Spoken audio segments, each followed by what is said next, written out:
좋은 아침입니다. 오늘은 12월 4일 목요일입니다. 즐겁고 감사한 하루 되시기 바랍니다. 자, 느헤미야 1장에서 느헤미야는요, 예루살렘 성은 허물어지고 성문들은 불탔다는 소식을 듣고 앉아서 울며 수일 동안 슬퍼하고 또 하늘의 하나님 앞에서 금식하며 기도했습니다. 느헤미야는 아닥사스다 왕의 허락을 받아서 총독이 되어서 예루살렘에 부임을 했지요. 그래서 느헤미야 6장을 보면 성전 역사가 52일 만에 이제 끝났다고 기록이 되고 있습니다. 사실 그 산발락과 도비아가 집요하게 방해를 했지만 성벽이 상당히 빠르게 완공이 된 것입니다. 그리고 이제 BC 587년에 바벨론 군대가 무너뜨린 이후에 140여 년 만에 이렇게 성벽이 다시 세워진 겁니다. 이스라엘 백성들은 매우 기쁘고 아주 감격스러웠을 거라고 생각합니다. 그런데 이제 성벽이 완성되었기 때문에 이제 그 봉헌 예식을 하고 있지만 사실은 그런 의미보다는요, 성 안에 하나님의 백성들이 들어가 살기 시작한 이후에야 봉헌 예식이 진행된다 하는 것을 오늘 좀 집중해서 볼 필요가 있습니다. 이미 11장에서 느헤미야는 예루살렘을 하나님의 백성으로 채우는 장면을 우리가 묵상했죠. 그러니까 거룩한 성, 큰 왕의 성으로 불리는 예루살렘에는 성벽만 있어야 되는 것이 아니고 하나님의 백성들이 그 안에 살고 있을 때 그 가치가 제대로 세워지는 겁니다.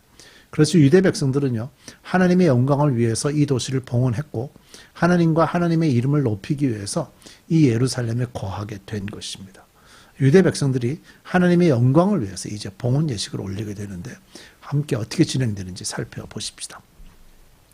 느헤미야 12장 27절입니다. 예루살렘 성벽이 완성되어서 봉헌식을 하게 되었다. 사람들은 곳곳에서 레위 사람을 찾아내어 예루살렘으로 데려왔다. 감사의 찬송을 부르며 심벌주를 치며 검은고와 수금을 타며 즐겁게 봉헌식을 하려는 것이었다. 이에 노래하는 사람들이 예루살렘 주변 여러 마을, 곧 느도바 사람들이 사는 마을과 백길갈과 게바와 아스마 들판에서 모여들었다. 이 노래하는 사람들은 예루살렘 주변의 마을을 이루고 살았다. 자, 모든 지역의 레위인들을 불러서 참석하게 했지요. 이 예루살렘을 하나님께 봉헌해야 했기 때문에 레위인들이 와서 그 예식을 진행해야 되지 않습니까? 그래서 그 의미는 원래 이 봉헌이라는 것이 이제 오늘날도 마찬가지인데 오늘 교회들이 이제 예배당을 짓고 봉헌 예배한다 이럴 때 똑같은 방법인데요. 하나님의 종들인 레위인들이 이 예식을 진행하면서 하나님으로부터 이 예배당을 관리하도록 인수를 받는 그런 의미가 있어요. 그래서 이제 대개 예배당을 짓고 나면 담임 목사에게 상징적으로 예배당을 책임지고 목회를 해달라는 의미에서 이렇게 그 상징적인 열쇠를 전달하는 예식들을 하곤 합니다. 그것이 이제 이런 의미가 있는 거죠. 그래서 레위인들이 참석하는 것이 당연했고요. 또 레위인 찬양하는 사람들까지 예루살렘에 모이게 됐습니다. 30절, 제사장들과 레위 사람들은 몸을 깨끗하게 하는 예식을 치른 다음에 백성과 성문들과 성벽을 깨끗하게 하는 예식을 올렸다. 예식을 진행하는 제사장들과 레위인들 먼저 몸을 정결하게 예식을 해야 되겠죠. 우리가 하나님에게 나갈 때 당연히 몸과 마음을 정결하게 해야 합니다. 지도자들이 먼저 정결하게 하고 그 다음에 백성들도 정결하게 하도록 했습니다. 그러니까 이 목회하자 또는 예배 인도자 이런 사람들은요, 다른 사람들이 정결 예식에 나올 수 있도록 본인이 스스로 먼저 정결하게 하고 본인을 먼저 정결하게 하고 또 그들을 정결하게 하도록 내가 이끌어 가야 되는 거거든요. 그래서 지도자들이 먼저 정결 예식을 하는 것이고요. 그리고 성문과 성을 정결하게 하는 예식을 했습니다. 31절, 나는 유다 지도자들을 성벽 위로 올라오게 하고 감사의 찬송을 부를 큰 찬양대를 두 편으로 나누어 서게 했다. 예, 찬양대가 올라가는데 오른쪽 왼쪽 이렇게 양쪽으로 나뉘어서 올라가게 했어요. 한 찬양대는 오른쪽으로 거름문 쪽을 보고 성곽위로 행진하게 하였다.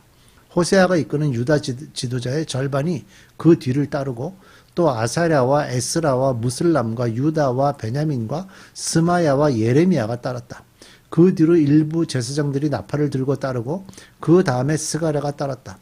그의 아버지는 요나단이요, 그 윗대는 스마야요, 그 윗대는 마따냐요, 그 윗대는 미가야요, 그 윗대는 삭굴이요, 그 윗대는 아삽이다. 그 뒤로는 스가랴의 형제인 스마야와 아사렐과 밀랄레와 길랄레와 마에와 느다넬, 유다와 하나니가 하나님의 사람 다윗이 만든 악기를 들고 따랐다. 서기관 에스라가 그 행렬을 이끌었다. 자, 오른쪽으로 가는 그룹은 에스라가 인도를 하고 있었고요. 37절 그들은 샘문에서 곧바로 바위성 계단 위로 올라가서 성곽을 타고 계속 행진하여 다윗 궁을 지나 동쪽 수문에 이르렀다. 오른쪽 그룹이 이렇게 내렸다는 거죠. 38절 다른 한 찬양대는 반대쪽으로 왼쪽으로 해서 행진하게 됐는데 나는 백성의 절반과 더불어 그 뒤를 따라서 성벽 위로 올라갔다. 이 행렬은 풀무 망대를 지나서 넓은 벽에 이르렀다가 에브라임 문 위를 지나 옛문과 물고기 문과 하나넬 망대와 함메아 망대를 지나서 양문에까지 이르러 성문으로 들어가는 문에 멈추었다. 감사의 찬송을 부르는 두 찬양대는 하나님의 성전에 들어가 멈추어 섰다. 나 역시 백성의 지도자 절반과 함께 하나님의 성전에 들어가 섰다. 제사장 엘리야김과 마아세야와 미냐민과 미가야와 엘리오에네와 스가랴와 하나냐는 다 나팔을 들고 있고 마아세야와 스마야와 엘르아살과 우시와 여호하난과 말기야와 엘람과 에셀이 함께 서 있었으며 노래하는 이들은 예스라히야의 지휘에 따라서 노래를 불렀다. 그날 사람들은 많은 제물로 제사를 드리면서 기뻐했다. 하나님이 그들을 그렇게 기뻐하셨으므로 여자들과 아이들까지 함께 기뻐하니 예루살렘에서 기뻐하는 소리가 멀리까지 울려 퍼졌다. 그러니까 각 지파의 지도자들, 제사장들 그리고 레위인들이 악기를 연주하면서 두 그룹으로 나눠서 성 위로 올라가면서 예배를 시작했는데 이들은 이 두 그룹으로 하나님의 성전에 나갈 때 하나님을 찬미하고 영광을 드리기 위해서 찬양이라 하나님이 누구신가에 대한 내용을 주된 가사로 하는 찬양을 올린 것으로 보여지고요. 각 지파의 지도자들의 절반과 일부의 제사장들, 레위 사람들과 함께 오른쪽으로 올라갈 때 에스라가 그 그룹을 지휘했고 또 다른 그룹 역시 왼쪽으로 올라갈 때는 느헤미야가 그 그룹을 지휘했다고 기록이 되어 있어요. 이제 두 그룹은 성전에서 만나서 함께 감사 찬송을 올렸는데요. 백성들의 무리도 일부는 성 안쪽에서 다른 일부는 바깥쪽에서 걸으면서 이 예식이 끝났을 때 하나님의 긍휼에 감동되어서 감사를 올렸는데 이 예식의 결과는 기쁨이었습니다. 각 지파 지도자들, 제사장들, 레위 사람들이 이 봉헌 예식을 드리고 그리고 나팔을 불고 악기를 연주하면서 하나님을 찬양했을 때 일반 백성들에게까지 기쁨이 넘쳤다라고 되어 있고요. 심지어는 43절에서 예루살렘에서 기뻐하는 소리가 멀리까지 울려 퍼졌다라고 기록되고 있습니다. 그러니까 진정한 마음으로 기뻐하는 유대인들을 하나님이 허락하신 겁니다. 그들이 기뻐할 수 있도록 기회를 주신 것이고요. 결국 하나님이 그들에게 기쁨을 주셨기 때문에 여자와 아이들에게까지도 기쁨이 가득했고요. 하나님이 이들을 크게 기뻐하게 하셨다라는 것은 무슨 의미인가 하면 하나님이 그런 허락을 하신 것이고 하나님이 직접 기뻐하셨기 때문에 하나님이 기뻐하신 것이 그들에게 전달되었고 그 전달된 감동을 이들이 표현한 것이다. 이렇게 보셔야 되는 겁니다. 그러니까 하나님이 직접 기뻐하신 것이 이들에게 기쁨으로 다시 재표현되었다라고 볼 수가 있는 거죠. 사실 사마리아에 있는 산발라 도비아 이 사람들 때문에 방해를 많이 받았지만 그것은 오히려 큰 기쁨의 결과를 만들어냈고요. 승리감마저 주었죠. 그래서 하나님의 백성들은 하나님이 주신 기쁨의 자리에 들어가게 됐던 겁니다. 자, 마지막 볼까요? 44절. 그날 사람들은 헌납물과 처음 거둔 소산과 11조 등을 보관하는 창고를 맡을 관리인을 세웠다. 유다 사람들은 직무를 수행하는 제사장들과 레위 사람들이 고마워서 관리인들을 세우고 율법에 정한 대로 제사장과 레위 사람들에게 돌아갈 몫을 성읍에 딸린 밭에서 거두어 들여서 각 창고에 보관하는 일을 맡겼다. 제사장들과 레위 사람들은 하나님을 섬기는 일과 정결 예식을 베푸는 일을 맡았다. 노래하는 사람들과 성전 문지기들도 다윗과 그의 아들 솔로몬이 지시한 대로 맡은 일을 하였다. 옛적 다윗과 아삽 때에도 합창 지휘자들이 있어서 노래를 불러 하나님께 찬양과 감사를 드렸다. 스룹바벨과 느헤미야 때에도 온 이스라엘이 노래하는 이들과 성전 문지기들에게 날마다 쓸 몫을 주었다. 백성은 레위 사람들에게 돌아갈 거룩한 몫을 떼어 놓았고 레위 사람들은 다시 거기에서 아론의 자손들에게 돌아갈 몫을 구별하여 놓았다. 이 봉헌 예식에 그 하나님의 백성들이 헌금을 많이 한 것으로 보이고요. 그래서 사람들은 그 사람들을 세워서 그것을 관리하게 했습니다.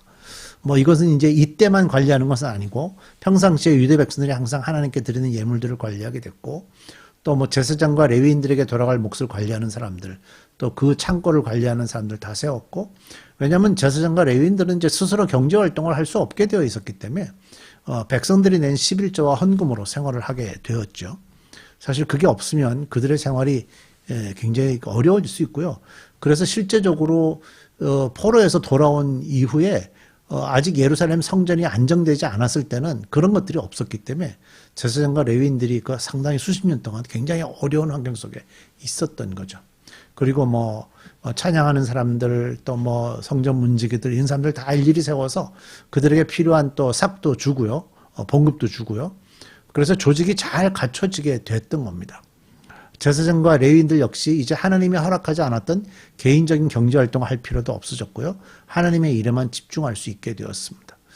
자, 모든 것들이 제대로 된 질서 속에 들어가야 거기에 따른 평안이 오는 거고요. 그 평안이 와야 우리가 기쁨이 넘치고 하나님께 또 영광을 또다시 드릴 수 있는 기회가 됩니다. 이런 것들을 보고 선순환을 통해서 받는 복이라고 할 수 있는 거죠. 우리 기도하겠습니다.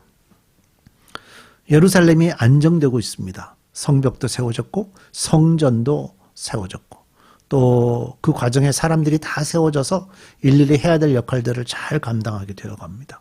하나님, 모든 것들이 제 질서에 있고 제자리에 놓였을 때 가장 큰 평안이 있고 가장 큰 기쁨이 있습니다. 우리 각자의 삶에도 하나님 보시기에 아름다운 것들이 하나하나 제자리를 찾게 하시고 그로 인해서 우리가 누릴 수 있는 평안과 기쁨의 복이 넘치게 해 주옵소서. 예수님의 이름으로 기도드립니다. 아멘.